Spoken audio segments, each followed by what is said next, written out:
نحمده ونصلي ونسلم علی رسوله الکریم اما بعد.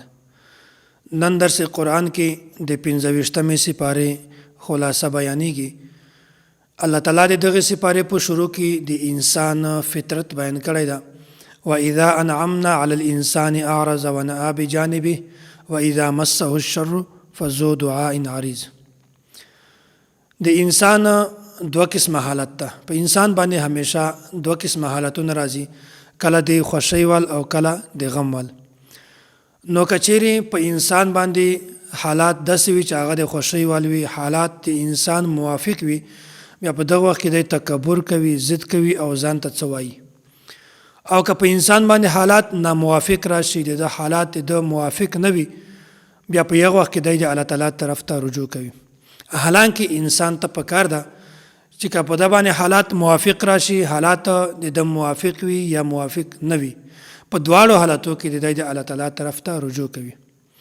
ځکه چې الله تعالی دا د دواړو حالاتو مالک ته، که انسان د خوشي په حالت کې وي بیا هم الله تعالی مالک ته، که انسان د غم په حالت کې وي بیا هم الله تعالی مالک ته. نو په کار د انسان ته چې په هر حالت کې دا د الله تعالی طرف ته رجوع کی. بیا الله تعالی مخکې د خپل قدرت نشانه بیان کړی دي. سنوریهم آیاتنا فی الآفاق وفی انفسهم. الله تعالی په ځمکه او په اسمانو کې په پوره کائنات کې ډېرې زیاتې نشانیانې پیدا کړې دي، او الله تعالی په انسان کې دننه ډېرې زیاتې نشانیانې پیدا کړې دي. وایي که یو کس داسې وي چې هغه معمولی عقل وي، معمولی شعور وي، کې هغه هم په دې خبره باندې سوچ وکړي، بیا به د اعتراف د په دا خبره باندې مجبور کی چې دغه شیانو د دغه انسان یا دغه شیزونو جوړولو وال یو داسې همیشه پاتې کېدونکی ذات ته چې دغه علم او طاقت بالکل انتها نشته. نو الله تعالی داسې ذات ته چې په دنیا کې هم د ډېرې زیاتې نشانیانې د قدرت والے، او که موږ تاسې سوچ وکړو د انسان اعضا په دا کې څرنګه الله تعالی غوښه پیدا کړې ده، او څرنګه الله تعالی په دې کې رګونه پیدا کړي دي، په دې کې به دننه وینه ځي، او وینه په څومره سپیډ څومره رفتار باندې ځي، که انسان په د یو اندام باندې هم سوچو کې دا هم د الله تعالی د قدرت یوه ډېره غټه نشانی ده. نو په کار ده چې په هر حالت کې انسان د الله تعالی د قدرت په نشانیانو باندې غور او فکر کوي. بیا انسان په دې وخت کې همیشه د ګناهونو هم ځان بچ کولی شي. بیا مخکې الله تعالی دا خبره بیانوي، وای رسول الله صلی الله علیه وسلم به چې کله کافرانو ته دعوت ورکاو، بیا به دوی نبی علیه الصلاة والسلام ته ډېر زیات تکلیفونه ورکول، او د دعوت په لاره کې به دوی رکاوټ ورته جوړاو. الله تعالی دا خبره بیانوي، وایي پیغمبره ته دوی ته ووایه قل لا اسألکم علیه اجرا الا المودة فی القربى. وایي پیغمبره دوی ته وایه چې زه د تاسې نه په دغه دعوت باندې بالکل د اجرت مطالبه نه کوم، خو البته تاسې د ما د رشته دارۍ د ګاونډیتوب خیال ساتئ. دلته نبی علیه الصلاة والسلام دوه خبرې بیان کړي دي. وایي په تاسې باندې د ما دوه حقوق دي. اول حق خدا ده چې زه الله تعالی پیغمبر رالیږلی یم، او تاسې د ما د پیغمبرۍ اعتراف وکړئ او د ما اطاعت وکړئ. او که چېرته د ما د پیغمبرۍ اعتراف او اطاعت نشئ کولی، بیا د ما د ګاونډیتوب د رشته دارۍ خیال وساتئ. بیا هغه د وجې نه او تاسې د ما په خبره اوروئ او د ما په خبرو کې بالکل رکاوټ ما اچوئ. نو دلته نبی علیه الصلاة والسلام دغه دوه خبرې بیان کړي دي. مخته بیا الله تعالی دا خبره بیان کړې ده. وایي داسې خبره وه چې مشرکینو به داسې ویل چې د انسان چې کوم تکالیف دي، مصیبتونه دي، پریشانی دي، دا د انسان د اعمالو د وجې نه دي. دا خبره خو ټیک ده چې عمومي طور باندې اکثر پریشانی، مصیبت، تکلیفات دا د انسان د اعمالو د وجې نه وي، خو هغه کسان چې هغونه ګناه کېدلی هم نشي، مثلا پیغمبران دي یا داسې واړه واړه ماشومان دي، نو که چیرې د هغونه داسې غلطۍ وشي، داسې تکلیف الله تعالی ورکړي، بیا هغه د دوی د ګناهو عمل نه ده، دوی نه ګناهونه کېدی هم نشي، بیا څرنګه د ګناهو نتیجه ده، بلکې الله تعالی د طرف نه دا د ازمایښت ده او د دوی د درجاتو د اوچتوالي ذریعه جوړیږي. نو کله کله په انسان باندې پریشانی راځي او مصیبت راځي، خو هغه د دوی د اعمالو اثر وي، او کله کله په انسان باندې دا مصیبت پریشانی راځي د دې د وجې نه چې الله تعالی د ده درجه ډېره اوچته کړي. بیا الله تعالی د هغو خلکو صفات بیان کړي دي چې په آخرت کې د اجر مستحق وي. اول صفت الله تعالی دا بیان کړی ده چې دوی عقیده ټیک وي، او دوم صفت دا ده چې دی په الله تعالی باندې باور کوي.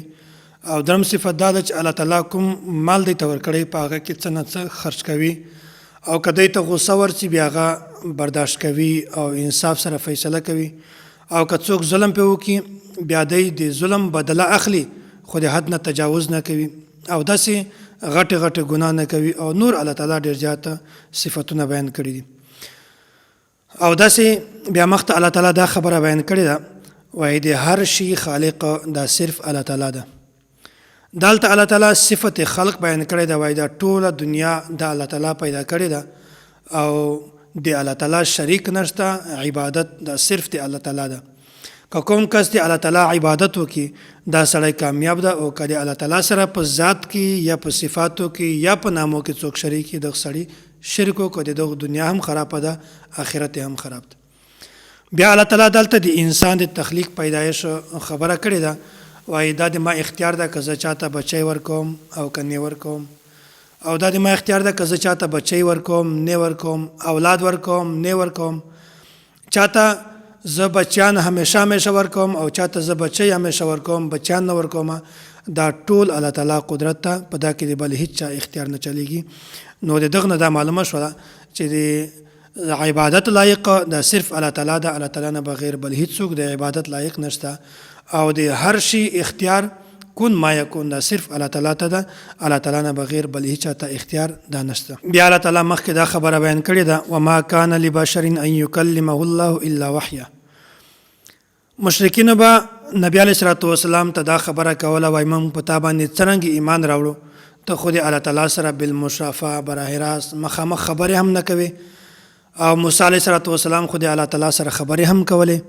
نو دلته د دوی د خبرې تردید الله تعالی دا بیان کړی ده، وایي براه راست بالمشافهه دا په دنیا کې یو انسان کې هم د طاقت نشته چې هغه د الله تعالی سره بالمشافهه ملاقاتو کې خبرې ورسره وکړي. او موسی علیه السلام چې الله تعالی سره کومې خبرې کړې دي هغه په پرده کې دي نه نیوي.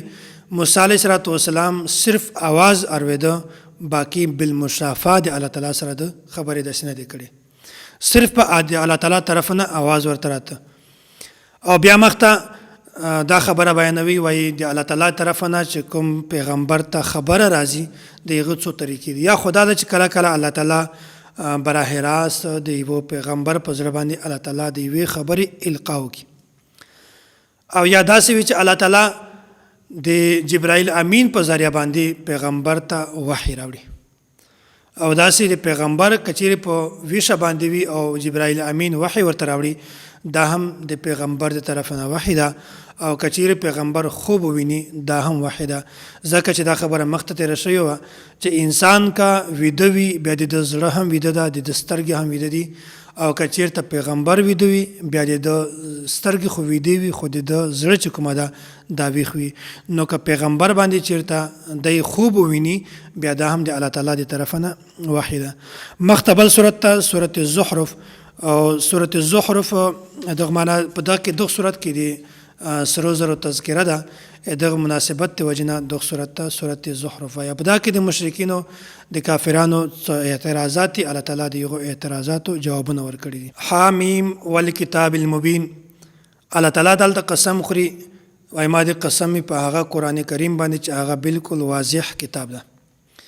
دلته د واضح دا معنی ده چې دا قران کریم د نصیحت په لحاظ سره ډیر زیات واضح ده، او د دغه دا معنی کول چې په دا قران کریم کې احکامات ډیر په واضحه بیان شوي دي دا خبره بالکل غلطه ده، ځکه چې د احکاماتو لپاره د استنباط او د اجتهاد ضرورت شته.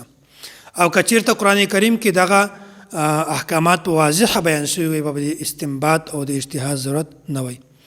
او داسې دا خبره چې قران کریم کې هغه آیات چې هغه کې اجمال وي یا ابهام وي، یا هغه آیات چې خپل منځ کې د تعارض وي په هغه کې هم د استنباط او د اجتهاد ضرورت شته. نو د دې معنی دا کول چې قران کریم دا د احکاماتو په لحاظ سره ډیر واضح کتاب ده دا ټیک نه ده، بلکې دا معنی صحیح ده چې دا قران کریم د واعظ او نصیحت په لحاظ سره ډیر زیات واضح ده. بیا د مشرکینو یو ډیر غلط سوچ و ادا و چې دی به الله تعالی ته دا ثابتول چې دا فرشتي دا د الله تعالی لورګانې دي، حالانکه الله تعالی دا خبره بیانوي، وایي دوی خپل ځان ته لورانې نه ثابتوي او کله چې دوی لور پیدا شي بیا د دوی خلکو نه مخ پټوي، مخ یې تور وي او د دوی د ژوندو د دفن کولو سوچونه کوي، ارادې جوړوي، پلانونه جوړوي. نو الله تعالی دا خبره بیانوي، وایي هغه شی چې دوی خپل ځان دپاره ښه نه ګڼي دی هغه د الله تعالی دپاره څنګه ثابتوي. نو دا خبره هم الله تعالی دلته مخته بیان کړې ده. د مشرکینو یو بله دعوه وه، د هغې تردید هم الله تعالی بیان کړی ده. دوی به دا کول چې د قرآن کریم او د سنت او داسې قطعي عقاید چې کومه دي په دغه معامله کې به دوی د خپل پلار او د نیکه خبره منله، د هغو تقلید به یې کوو او دا به یې ویل چې دا د مونږ دین چې کومه ده دا رښتونی ده، ځکه چې مونږ پلار او مونږ نیکه چې کومه وو هغو هم دا کارونه کول. نو دلته الله تعالی دا خبره ورته بیانوي، وایي که چیرې تاسې تقلید هم کوو بیا تاسې د ابراهیم علیه السلام تقلید ولې نه کوو؟ اخو ابوالانبیا ده، هغه داسې پیغمبر و چې هغه اول سر نه د شرک نفي کړې وه او بالکل بیا تاسې ته پکار وه چې تاسې د ابراهیم علیه السلام تقلید کړی ده. نو تاسې دا خبره کول چې مونږ دین دا بالکل ټیک ده ځکه چې مونږ پلار او نیکه دا دین کوو، نو دا خبره بالکل د تاسې غلطه ده او د تاسې تقلید هم غلط ده. بیا د مشرکینو یو غلط سوچ او یوه غلطه نظریه وه د دوی دا ویل چې الله تعالی قرآن کریم دا نبی علیه السلام ته ورکړی ده، نو په کار وه چې د مکې یا د طایف چې کوم امیر مالدار خلک دي هغو ته دې ورکړی وی. د دوی دا سوچ و چې دغه چې کوم نبوت ته دغه د یو امیر سړي ته میلاو شي، غریب سړي ته نه میلاویږي. حالانکه الله تعالی دا خبره بیانوي، وایي نبوت چې کومه ده دغه یوه خاصه ده غټه ده الله تعالی هر انسان ته نه ورکوي. الله تعالی دا ته نه ګوري چې یو کس امیر ده یا غریب ده هغه ته د زه نبوت ورکم، بلکې الله تعالی خپله مرضي ده چاته نبوت ورکوي، په دې کې الله تعالی بل هیڅ چاته اختیار نه ورکوي. بیا الله تعالی مخکې د کافرانو یو بل اعتراض بیان کړی ده. کله چې د سورة الانبیا دا آیات را نازل شو، انکم وما تعبدون من دون الله حسب جهنم، تاسې او چې د چا عبادت کوئ دا به د جهنم سکروټې وي، دا به دواړه جهنم ته ځي. او داسې بیا کافرانو کې بعضې خلکو دا شور شروع کو چې مونږ د دغه سوال جواب مینده کو، ځکه چې خلکو د عیسی علیه السلام هم عبادت کوو بیا خو عیسی علیه السلام به هم جهنم ته ځي. نو دلته په سورة الانبیا کې یو بل ځای کې دغه آیات را نازل شوی ده، په هغه کې خطاب صرف هغه خلکو ته ده چې هغه د بتانو عبادت کوي، چې کوم کس د بتانو عبادت کوي او کوم بتان چې دي دا به دواړه جهنم ته ځي. او داسې په دغه صورت کې دا خبره بیان شوې ده، وایي هغه خلک چې هغه د خپل ځان د عبادت حکم چاته ورکي هغه به هم جهنم ته ځي. او پاته شو دا خبره چې عیسی علیه السلام خلکو عبادت کاو، نو عیسی علیه السلام په دغه وخت کې خلکو ته د خپل عبادت حکم کله هم نه ورکړی، بلکې عیسی علیه السلام خلکو ته دا دعوت ورکاو چې زه الله تعالی پیغمبر را لېږلی او تاسې د صرف یو الله تعالی عبادت کوئ، الله تعالی نه بغیر د بل هیڅ عبادت مه کوئ. دا صورت ختم شو. مخکې بل صورت ته صورت دخان وایي لوګي ته. بیا دا په دغه صورت کې دا د دخان ولا مکمله تذکره بیان شوې ده، د مناسبت د وجې نه دغه صورت ته صورت دخان وایي. او دا مکی صورت ته په دا کې بنیادي طور باندې توحید، رسالت او داسې د آخرت احکامات دا بیان شوي دي. انا انزلناه فی لیلة مبارکة انا کنا منذرین. قرآن کریم دا د برکت په شپه باندې نازل شوی ده.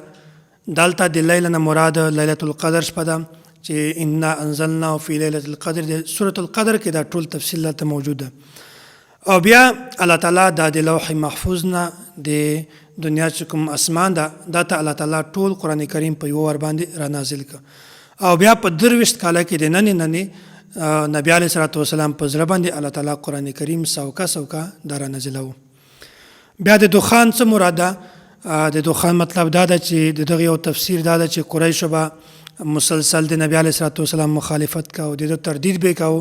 بیا داسې نبی علیه السلام د دې خلاف بدعا وکړه، بیا په مکه باندې ډېر سخت قحط راغی او دوی به داسې کول چې هډوکي به یې خوړل او لوږه به ورته، بیا مردار به یې خوړل، هر شی به یې خوړل. بیا دی به چې کله اسمان ته کتل بیا د لوږې د وجې نه به دوی ته صرف لوګی په نظر باندې راته.